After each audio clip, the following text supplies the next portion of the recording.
Atlanta, and you can only do one additional property. Again, the whole premise of this was because of an out-of-town investor that had these two mansions in Buckhead that basically didn't pay attention or didn't really care and intentionally had parties like, TMZ parties, like crazy, 40, 50, 60 people. And so, the law gets written.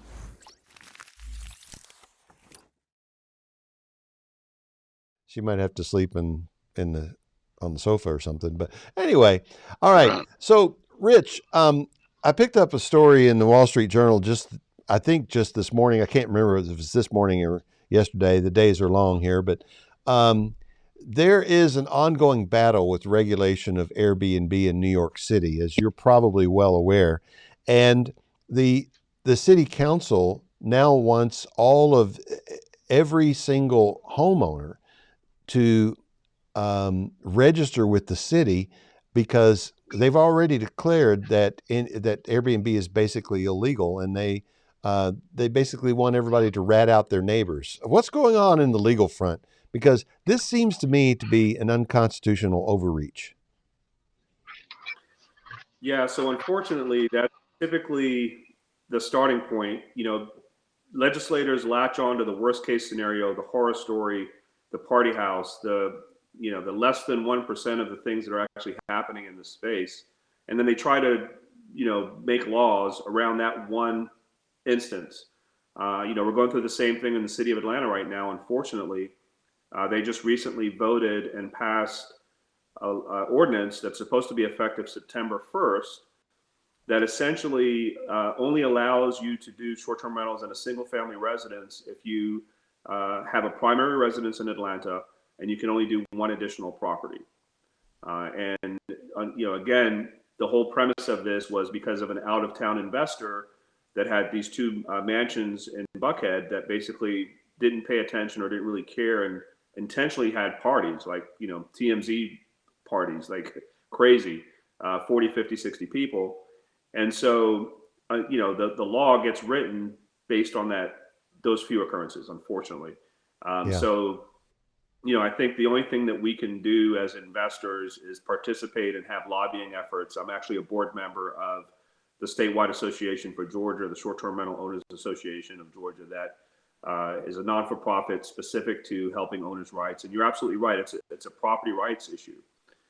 So we are pushing things on the state level that basically would disallow a local jurisdiction to outright ban or have a direct impact on what you can do with your property.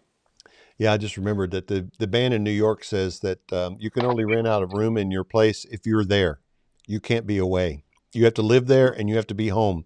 So you can only rent like a room or two. And yeah, that's getting a little pushback. Rich, where are they at with that legislation? I've kind of followed that, and it seems to stall. Every year for the last 5 years, I believe they've ran it up, and I hope it gets somewhere. I just not seeing much help there. Yeah, so I think, like I said, about a month and a half ago, they voted to approve it to be effective September 1st. But from the recent meetings, they are still trying to work out all the details because there's questions that are coming up that they are not able to answer. So I think the expectation is it's realistically going to get pushed out until next year before everything gets finalized. Okay. Well, let me throw out some practical questions for both of you. If somebody is listening to this right now and they think, oh yeah, I think I'd like to get started in this, what does it take in terms of time, talent, and treasure? Rich, you go first. Well, for me, the lowest barrier to entry, of course, you can, if you have a rental property that you've already got a tenant in, you can convert over to short-term rental pretty quickly, or you can engage in a master lease like we've talked about earlier. But you can also rent out a portion of your home if you have a basement with a separate entrance to basically get started quickly to kind of learn the business, right? Okay, so not a whole lot, maybe $500 or $1,000? Well, yeah, so a little more than that to do it right. I mean, if you have a basement that's already furnished, you're still going to need 1,500 to 2,000 to really get everything fully up and running for towels and linens and things that you're going to need to run the business.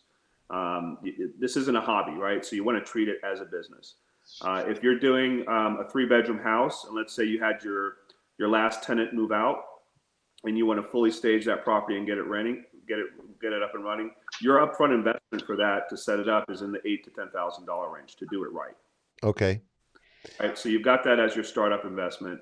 Now the Okay. good news is that once you start cash flowing and you have it all set up and you're live, you're going to potentially net, between 1,500 to 2,000 after your expenses every month. That you'll get recouped that initial investment within a 6-month period usually. That's a very good return. Mike, in your experience, what if somebody were going to follow your footsteps? How much cash would they need to get started?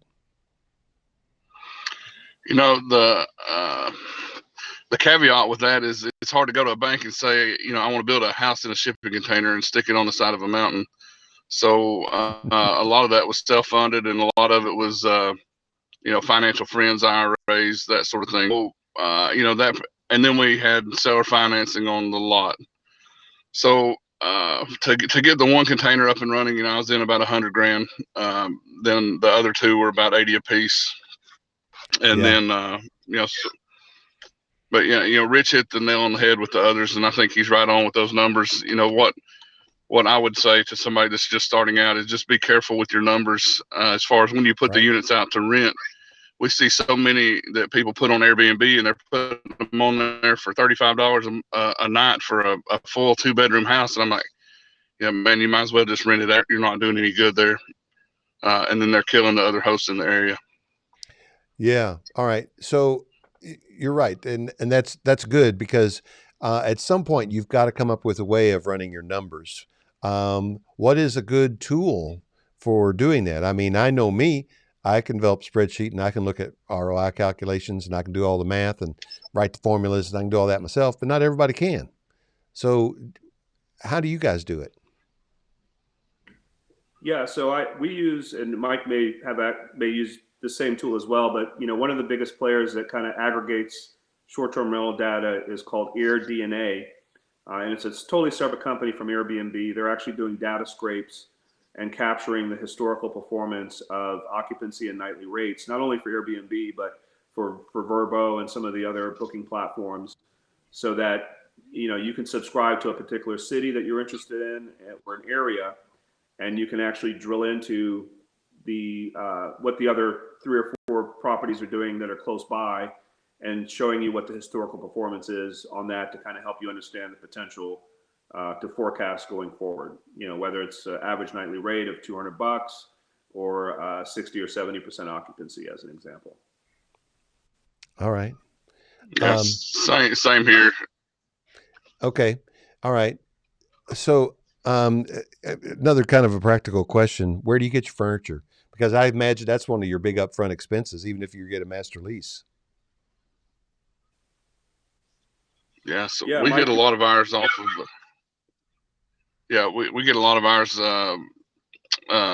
directly from Amazon, and then we'll shoot some from IKEA. And it's not there's not a lot of furnishings to a tiny home, so you're ordering a mattress, a bed, and then a lot of the stuff is just the same things over and over. And we have a shopping cart on Amazon. We can just hit repeat. So okay, that makes sense. What about you, Rich? Yeah, we do a lot of local furniture outlets that can pump out a lot of volume quickly.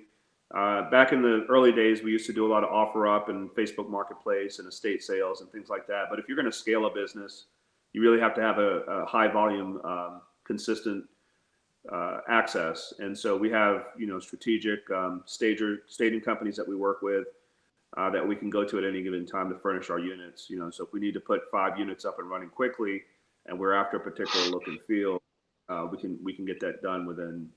We can order everything within a half a day and have it delivered the next day. So, okay. But if you're just starting out, you want to try to get some of those higher quality items, and if you've got the time to do it, the estate sales are a good option. All right. Mike, I just got to ask you this.